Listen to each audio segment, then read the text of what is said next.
এই মুহূর্তের 2024-এর লোকসভা নির্বাচনে ভারতের জাতীয় কংগ্রেসের প্রার্থী ঘোষণা। এই মুহূর্তে প্রদেশ কংগ্রেস সভাপতি অধীর রঞ্জন চৌধুরী সব জল্পনা কল্পনার অবসান ঘটিয়ে এবার কারো সঙ্গে জোট হচ্ছে না, একলা চলো ডাক 42টি লোকসভা আসনেই প্রার্থী দিতে চলেছে কংগ্রেস, এমনটাই আপনাদেরকে আমরা জানাচ্ছি। কোন কোন আসনে কংগ্রেস প্রার্থী দিতে চলেছে প্রথম দফার নির্বাচনে একেবারে সিদ্ধান্ত চূড়ান্ত, এই রকমই খবরের আপডেট সবুজবঙ্গ নিউজ আপনাদের সঙ্গে আমরা তুলে ধরছি। চলে আসবো প্রথমে দক্ষিণ মালদা থেকে প্রার্থী হচ্ছেন ঈসা খান চৌধুরী। আবু হাসেম খান চৌধুরীর ছেলে ঈসা খান চৌধুরী দক্ষিণ মালদা থেকে। উত্তর মালদা থেকে প্রার্থী হচ্ছেন কংগ্রেস নেতা মোস্তাকিম আলম উত্তর মালদা থেকে প্রার্থী হতে পারেন।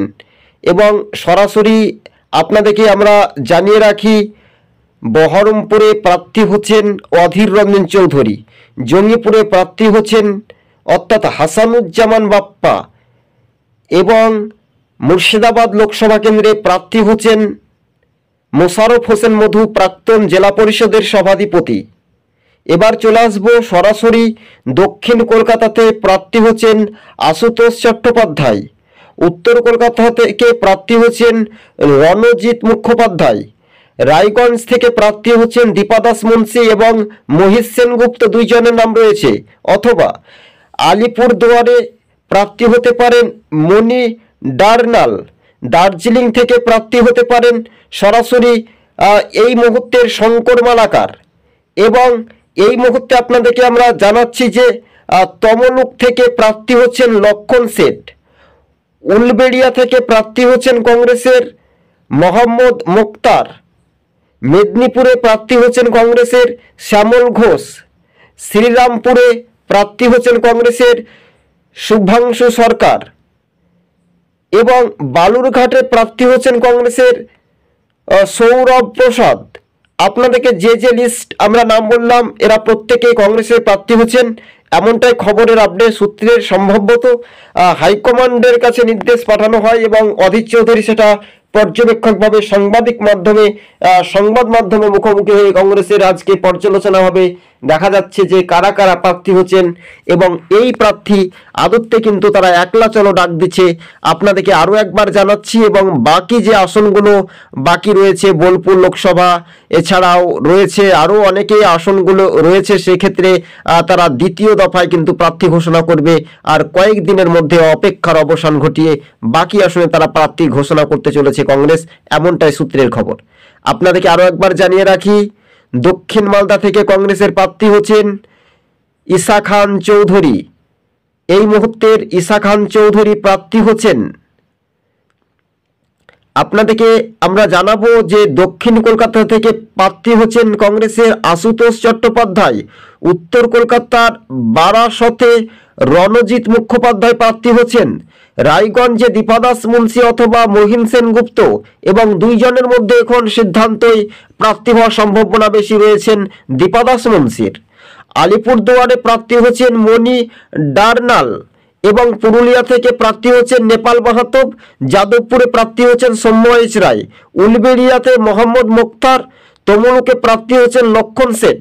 আজকে লক্ষণ শেঠের স্ত্রী তারা কংগ্রেসে যোগ দিয়েছেন, এমনটাই খবরের ইঙ্গিত প্রদেশ কংগ্রেস সভাপতি অধীর চৌধুরীর হাত ধরে।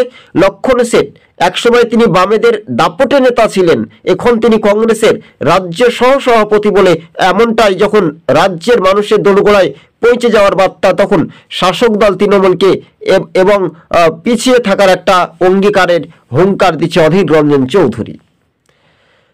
মেদিনীপুরে শ্যামল ঘোষ, শ্রীরামপুরে শুভাংশু সরকার। এবং আপনাদেরকে আমরা জানিয়ে রাখি তারপরে রয়েছে বসিরহাট লোকসভা কেন্দ্র, তারপরে রয়েছে ডায়মন্ড হারবার লোকসভা কেন্দ্র।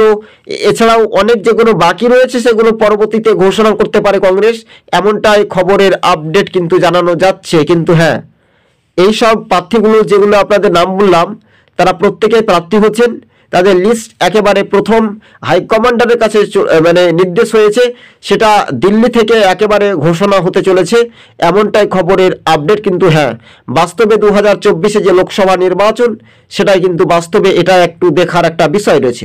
অন্যদিকে মুর্শিদাবাদে 3টি আসলে কংগ্রেস প্রার্থী দিচ্ছে। জঙ্গিপুরে আসিফ ইকবাল অথবা রয়েছেন হাসানুজ্জামান বাপ্পা, তিনি স্কুলের প্রধান শিক্ষক, এবং জঙ্গিপুরের থেকে প্রতিদ্বন্দ্বিতা করার সম্ভাবনা বেশি রয়েছেন আসিফ ইকবাল। তিনি জেলা পরিষদের প্রাক্তন বিরোধী দল হিসেবে কংগ্রেসের কাজ করেছিলেন 5 বছর, অন্তত তিনি দল ছাড়েননি, এমনটাই খবর। তারও কাছে নাম গিয়েছেন, অর্থাৎ দিল্লি কংগ্রেসের হাইকমান্ডারের কাছে নাম গিয়েছে আসিফ ইকবালেরও।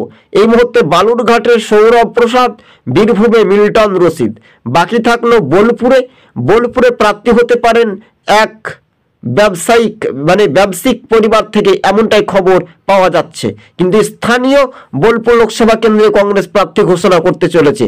যেগুলো লিস্ট আপনাদের সঙ্গে আমরা নাম বললাম, অর্থাৎ উত্তর মালদাতে মোস্তাকিম আলম, দক্ষিণ মালদাতে ঈসা খান চৌধুরী, এবং সরাসরি রয়েছেন দক্ষিণ কলকাতা থেকে আশুতোষ, এবং উত্তর কলকাতা থেকে রয়েছেন রণজিৎ মুখোপাধ্যায়, রায়গঞ্জ থেকে রয়েছেন সরাসরি আপনাদেরকে জানিয়ে রাখছি দীপাদাস মুন্সি অথবা মহিষ সেনগুপ্ত, এবার সরাসরি রয়েছেন আলিপুরদুয়ার থেকে মণি ডার্নাল, পুরুলিয়া থেকে রয়েছেন সরাসরি আপনারা জানেন যে নেপাল মাহাতো, যাদবপুর থেকে রয়েছেন সৌম্য ইচরায়, উলবেড়িয়া থেকে রয়েছেন মোহাম্মদ মোক্তার, তমলুক লোকসভা কেন্দ্র থেকে রয়েছেন লক্ষণ শেঠ, মেদিনীপুর থেকে রয়েছেন সরাসরি শ্যামল ঘোষ, শ্রীরামপুর থেকে রয়েছেন সরাসরি এই মুহূর্তের শুভাংশু সরকার। আপনাদেরকে আমরা জানিয়ে রাখি বালুরঘাট থেকে রয়েছেন সরাসরি কংগ্রেস প্রার্থী বালুরঘাট সৌরভ প্রসাদ, এবং বীরভূমে রয়েছেন মিল্টন রশিদ, এবং সরাসরি আপনাদেরকে আমরা জানিয়ে রাখছি এই মুহূর্তে 15 জন কংগ্রেসের প্রার্থী নাম তালিকা কিন্তু একেবারে প্রকাশিত হতে চলেছে আগামীকাল, এমনটাই সূত্রের খবর। দিল্লি কংগ্রেস হাইকমান্ড সেটা নির্ধারিত সময়ে তারা প্রার্থী ঘোষণা করবে দুপুর 2টোর সময়। কিন্তু এবার দেখার বিষয় রয়েছে কংগ্রেসের প্রার্থীর তালিকা থেকে, এবং কারা কারা নতুন মুখ এবং কারা কারা পুরাতন, অর্থাৎ মুর্শিদাবাদে এছাড়াও রয়েছেন সরাসরি আপনাদেরকে আমরা জানাবো, এছাড়াও রয়েছেন বহরমপুর লোকসভা কেন্দ্র থেকে, আমরা কিছু একটা বলতে ভুলে গেছিলাম, বহরমপুর লোকসভা কেন্দ্র থেকে রয়েছেন অধীর চৌধুরী, জঙ্গিপুর থেকে রয়েছেন হাসানুজ্জামান বাপ্পা, এবং মুর্শিদাবাদ লোকসভা কেন্দ্রটি থেকে রয়েছেন একেবারে সরাসরি আমরা জানাচ্ছি যে মোশাররফ হোসেন মধু, অর্থাৎ 18টি আসনে কংগ্রেস প্রার্থী তালিকা ঘোষণা করতে চলেছেন প্রথম দফায় নির্বাচনে, এমনটাই খবরের।